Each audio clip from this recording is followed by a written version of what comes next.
Donc qui est techniquement le même que le T5E3 puisque les deux appareils en fait sont interchangeables d'après les manuels techniques américains. Donc le dozer est évidemment un tank qui était beaucoup plus fréquemment utilisé par l'armée américaine, soit pour dégager des voies, soit tout simplement pour dégager des obstacles sur les routes tels que camions explosés ou autres chars explosés par l'ennemi et les pousser dans les fossés.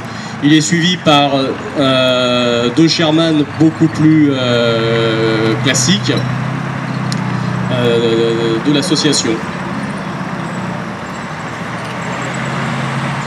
Derrière les Sherman H4 et H5, vous pouvez découvrir un Half-Track américain, si ce n'est que celui-ci est aux couleurs de l'armée de la libération française.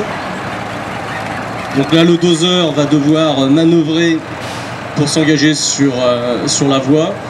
Ça ne vire pas comme une voiture.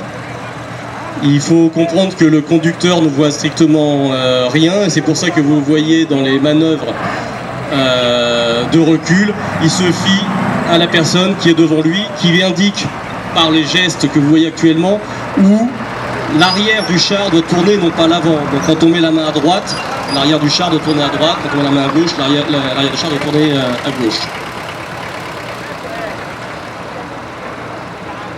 Ces chars qui ont été restaurés par l'équipe d'Alain Galland et l'association Balmoral Green sont rééquipés de moteurs diesel plus modernes. La plupart étaient démotorisés, ce qui permet de les faire tourner sans être dans des consommations au coût digne de l'armée américaine et qui ne nous permettraient pas de faire rouler autant de chars ensemble.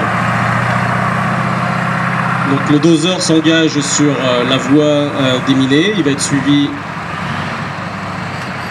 par un premier Sherman.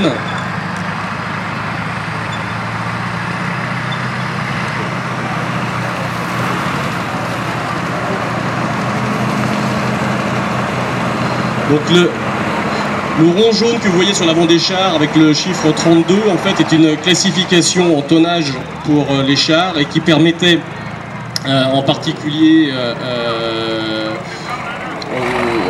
à toutes les troupes par exemple de police militaire, etc., qui organisaient la circulation dans les pays libérés, d'avoir ces classifications pour savoir si les chars pouvaient prendre tel ou tel pont par rapport au poids du véhicule. Et ça servait aussi pour tout ce qui est transport par train, puisqu'il y a des règles en fonction des tonnages.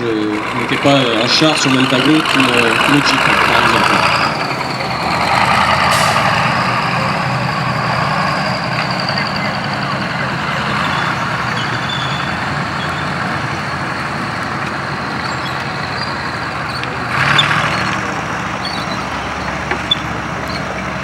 Voilà le char suivant. Donc ces chars pouvaient comporter jusqu'à 5 hommes d'équipage. Ce qu'il faut savoir, c'est que la plupart du temps, seul le chef de char en haut avait une visibilité complète sur l'extérieur.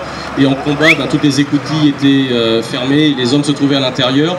Et certains ne voyaient l'extérieur que par l'épiscope. Donc il faut imaginer ce que c'est que combattre à l'intérieur d'une telle boîte sans voir son environnement et se faire tirer dessus. Donc ces deux chars étaient aux couleurs de la 2e Armored Division américaine.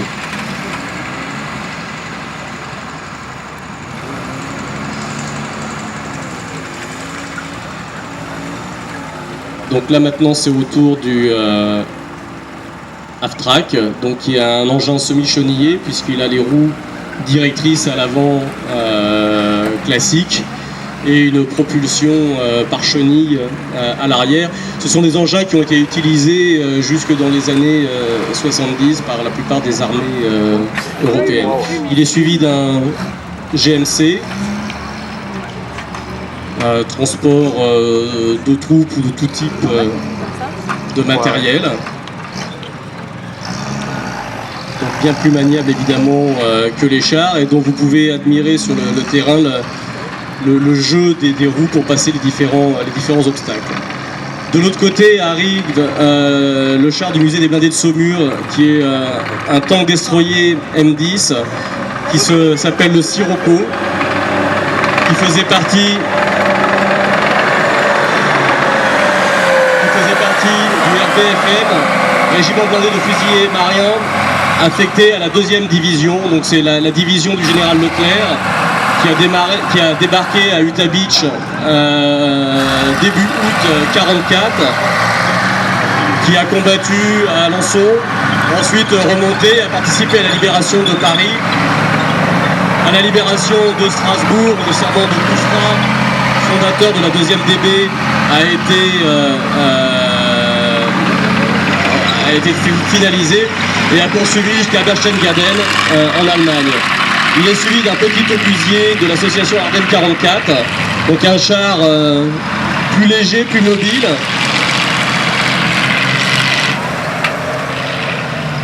Lui-même suivi par un Dodge WC56, ce qu'on appelle un command car, qui était un véhicule soit réservé à la reconnaissance aux officiers, ou éventuellement en modèle radio, dans ce cas-là, s'il a une appellation différente, un WC58.